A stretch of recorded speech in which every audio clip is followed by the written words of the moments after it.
Hi viewers, welcome to our channel. Israel రాజధాని జెరూసలేంలో ఉగ్రదాడి జరిగినట్టుగా తెలుస్తుంది. సో ఇది ఇప్పుడు ప్రపంచవ్యాప్తంగా కూడా సెన్సేషన్ క్రియేట్ చేస్తుంది.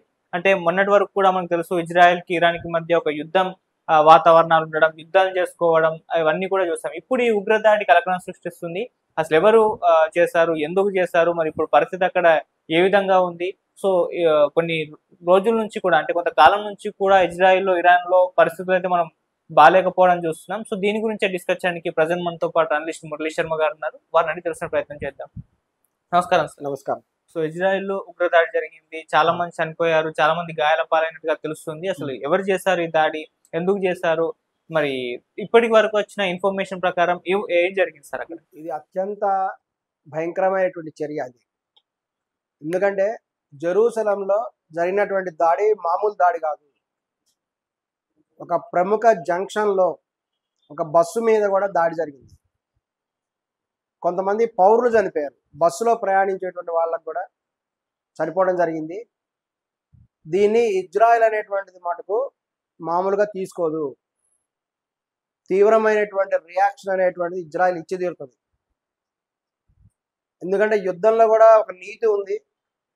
రెండు దేశాల మధ్య యుద్ధం జరుగుతున్నప్పుడు కూడా వాళ్ళు సైనిక స్థావరాల మీద దాడి చేస్తారు తప్ప సాధారణ ప్రజల మీద దాడి చేయకూడదు అనేటువంటి ఒక యుద్ధ నియమం ఉంది. ఆ నియమాన్ని దాదాపు అన్ని దేశాలు పాటిస్తాయి. ఎవరో కొంతమంది దుర్మార్గులు తప్ప రెండు దేశాల మధ్య యుద్ధం జరుగుతున్నప్పుడు కేవలం సైనిక స్థావరాలు, కొన్ని ప్రత్యేకమైన టార్గెట్స్ మీద మాత్రం దాడి చేస్తారు. మరి ఇజ్రాయెల్ వారి స్వభావం కూడా ఒక ప్రత్యేకమైన స్వభావం ఇజ్రాయెల్ వాళ్ళది. ఒక సినిమా డైలాగ్ ఉంది, రజనీకాంత్ గారు చెప్తారు, నువ్వు నన్ను ఒక దెబ్బ కొడితే నేను 4 దెబ్బలు కొడతాను.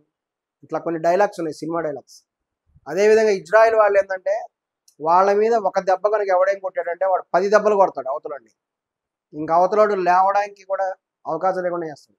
అది ఇజ్రాయెల్ వాళ్ళ మనస్తత్వం. అంత ప్రతీకార చర్య ఉంటుంది ఇజ్రాయెల్ వాళ్ళకి. వాళ్ళు ఎటువంటి పరిస్థితుల్లో కూడా ఊరుకోరు. అంతకుముందు కూడా కొంతమంది ఇజ్రాయెల్ వాళ్ళని కిడ్నాప్ చేయటం వల్లనే వాళ్ళు ఇక పాలస్తీనా మీద దాడి చేశారు, తీవ్రంగా అటాక్ చేశారు. తర్వాత పరిణామాల్లో ఇంకా వేరే దేశాలు ఇరాన్ మీద కూడా దాడి చేయడం జరిగింది. ఇవన్నీ కూడా జరుగుతూ వచ్చినాయి. అమెరికా యొక్క పూర్తి సపోర్ట్ కూడా ఇజ్రాయెల్కి ఉంది. ఇది ఒక బహిరంగ సత్యం ఇది. మరి ఇటువంటి సందర్భంలో ఈ మధ్య కాలంలోనే కొంత సద్దుమణిగింది, కాల్పుల విరమణ చేపట్టారు. ఇజ్రాయెల్ కూడా కొంత శాంతంగా ఉండేటువంటి విధంగా కూడా ప్రయత్నం చేస్తున్నప్పుడు మరలా కూడా ఇజ్రాయెల్ దగ్గరికి వెళ్ళి జెరూసలంలో వాళ్ళు ఈ విధంగా కూడా సాధారణమైన ప్రయాణికుల మీద దాడి చేయటం అనేటువంటిది ఖచ్చితంగా కూడా పుండు మీద కారం చల్లినట్టే. పుండు కొంచెము దెబ్బ తగిలి పుండు అయింది, చీము పట్టింది, మెల్లగా అది కొంచెం తగ్గుతుంది. తగ్గేటప్పుడు మళ్ళీ వెళ్ళి ఆ పుండు మీద కారం వేస్తే ఏమవుతుంది, మళ్ళీ ఇక మంట స్టార్ట్ అవుతుంది. ఈ చర్య ఖచ్చితంగా మళ్ళా మంట పెట్టే చర్య ఇది. దీనికి మరి ఇజ్రాయెల్ ఆయన ఊరుకోడు, ఆయన ప్రధానమంత్రి నెతన్యాహు అనుకుంటా, ఆయన తీవ్రమైనటువంటి ఎఫెక్ట్ చూపిస్తాడు. దీనికి ప్రధానంగా చెప్పేదంటే ఇరాన్కి సంబంధించిన వాళ్ళు కానీ, కొంతమంది ఉగ్రవాదులు కానీ, కొన్ని ముస్లిం సమాజంలో కొంతమంది వ్యక్తులు కానీ చేసేటువంటి చర్య ఇది. పాలస్తీనాలో ఎలా ఉంటుందంటే పైన ఉన్నటువంటి ఇళ్ళకి ప్యారలల్గా అండర్ గ్రౌండ్లో కూడా మన ఎలుకలు భూమిలో ఎలా సొరంగాలు ఉంటాయో అలాగే పాకిస్తాన్లో మరొక ప్రపంచం ఉంటుంది పాలస్తీనాలో. ఇరాన్లో కూడా అంతే. పైన ఇళ్ళు అన్నీ కనబడుతుంటాయి, అంతే అండర్ గ్రౌండ్లో కూడా వేరే ప్రపంచం కూడా ఉంటుంది. సపరేట్ రూమ్స్, సపరేట్ గదులు, సపరేట్ మరొక ప్రపంచం కూడా ఉంటుంది. అక్కడ దాక్కొని కూడా కొంతమంది ఉగ్రవాదులు కూడా ఇటువంటి పనులు కూడా చేస్తుంటారు. ఇప్పుడు మటుకు ఈ ప్రయాణికులను దాడి చేయడం అనేది పుండు మీద కారం చల్లినట్టే. ఖచ్చితంగా కూడా మళ్ళీ ప్రపంచ యుద్ధం రాబోతున్నది. మరలా కూడా యుద్ధం ప్రారంభమయ్యేటువంటి సంకేతాలను కూడా ఇది చూపిస్తున్నది. వెంటనే కూడా బాధ్యత వహించాలి. పాలస్తీన్లో కూడా ఒక ప్రత్యేకమైన పద్ధతి ఉంది. అక్కడ ఎవరైనా దాడి చేశారనుకోండి, మేము దాడి చేసామని ప్రకటించుకుంటారు. అది వాళ్ళ నిజంగా గొప్ప విషయం. అది మన దేశంలో కూడా ఎక్కడైనా బాంబు బ్లాస్ట్ జరిగితే కొంతమంది ప్రకటించుకోరు, సైలెంట్, ఎవరు చేసారో తెలియదు, మళ్ళీ పోలీస్ ఎంక్వైరీ జరగడం, ఇదంతా సిబిఐ ఎంక్వైరీలు ఉంటుంది. అక్కడ ఆ పద్ధతి లేదు. అంతా ఓపెన్ మార్కెట్ లాగా అంతా ఓపెన్గా ఉంటుంది. ఎవడైనా బ్లాస్ట్ చేశారనుకోండి, ఆ సంస్థ వాడు ప్రకటన చేస్తాడు, నేనే బ్లాస్ట్ చేశాను. అంటే ఇంకా ఏంది, శత్రువుని ప్రత్యక్షంగా కూడా కోపం తెప్పించేదానికి చేయటం. మిర్చి తెచ్చి నోట్లో పెట్టడమే.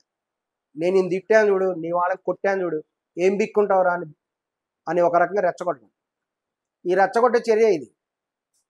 మరి అమాయకాలైనటువంటి ప్రజలను కూడా చంపడం అనేటువంటిది, బ్లాస్ట్ చేయడం అనేటువంటిది కరెక్ట్ చర్య కాదు. ఖచ్చితంగా కూడా ఇవాళ కానీ ప్రకటన చేస్తారు ఎవరో ఒకళ్ళు దానికి సంబంధించి. చెయ్యబోతే మటుకు మొత్తం ఆల్రెడీ పాలస్తీనాని మొత్తాన్ని కూడా ఇజ్రాయిల్ ఆక్యుపై చేసుకోవడానికి ప్రయత్నం చేస్తున్నారు. ఆల్రెడీ అధిక శాతం పాలస్తీనాని ఇజ్రాయిల్ ఆధీనం చేసుకుంటుంది. ఇక పాలస్తీనా వాళ్ళు తీవ్రమైనటువంటి ఇబ్బందులకు గురవడం మటుకు ఖాయం. ఏదేమైనా ప్రపంచ దేశాలు తీవ్రంగా ఖండిస్తున్నాయి. శాంతి నెలకొలని అనుకుంటుంటే కానీ యుద్ధమే వస్తుందనిపిస్తుంది. ఎందుకంటే ఇప్పుడు నిన్న జరిగిన చంద్రగ్రహణం ప్రభావం మరి పడుతుంది కదా ఎఫెక్ట్. నిన్న చంద్రగ్రహణం జరిగింది. బ్లడ్ మూన్, రక్తపు చంద్రుడు. ఆయన మామూలు ఎర్ర చంద్రుడు కాదు, ఎర్రటి చంద్రుడు కాదు, ఆయన రక్తపు చంద్రుడు, రెడ్ మూన్. ఆయన బ్లడ్ మూన్, బ్లడ్ మూన్ అంటారు ఆయన్ని. ఎరుపు కాకుండా ఒక రక్తపు వర్ణంలో ఉండేటువంటి చంద్రుడు వచ్చాడు. దాని ఫలితంగా కూడా ఇటువంటి పరిణామాలు దారితీస్తాయి. ఖచ్చితంగా కూడా యుద్ధం రాబోతున్నది అని అందరూ కూడా నిపుణులు చెప్తున్నారు. ఈ యొక్క శాస్త్రంలో కూడా ఉంది. త్వరలో మరొక గ్రహణం కూడా ఏర్పడుతుంది. వీటి వల్ల ఏంటంటే ప్రపంచంలో తీవ్రమైనటువంటి రక్తపాతానికి దారితీయబోతున్నది అని ఆల్రెడీ మనకు తెలియవస్తున్నది. దానికి ఇవన్నీ కంటి ముందు జరుగుతున్నటువంటి ఉదాహరణలు ఇవన్నీ. మరలా అక్కడ దాడి చేయటం, మరొక దాడులు, కొన్ని దాడులు కూడా జరుగుతాయి త్వరలో. చూడండి, ఈ చంద్రగ్రహణం ప్రభావం 45 రోజులు ఉంటుంది. ఇది నిన్నటితో అయిపోయింది కాదు. చాలా మంది అయిపోయింది అనుకుంటున్నారు. పట్టు విడుపు స్నానాలు అన్నీ చేసేసారు, దానాలు చేసేవాళ్ళు చేశారు, అవన్నీ అయిపోయినాయి. కానీ ఈ ప్రభావం 45 రోజులు ఉంటుంది. తర్వాత కూడా కొన్ని రాసుల మీద ఉంటుంది. ఈ చంద్రుడు అనేటువంటి వాడు భూమి మొత్తానికి చంద్రుడే.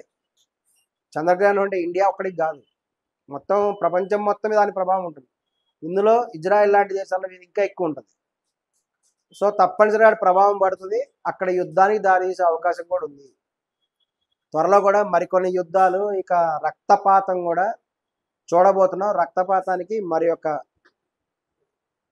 స్టార్ట్ అనేటువంటిది ఇటువంటి సంఘటన. ఇటువంటి సంఘటన తీవ్రంగా కూడా ఖండిస్తున్నాం. ఇటువంటి జరగకూడదనే భావిద్దాం. ఎందుకంటే ఆ రెండు దేశాల మధ్య కూడా సరైనటువంటి చర్చలు జరిగి సామరస్యంగానే ఇజ్రాయెల్ పాకిస్తాన్ జీవితం గడపాలనే కూడా అందరూ భావిస్తున్నారు. ఆ విధంగా కూడా ఇజ్రాయెల్ ప్రధాని కూడా థ్యాంక్ యూ సో మచ్.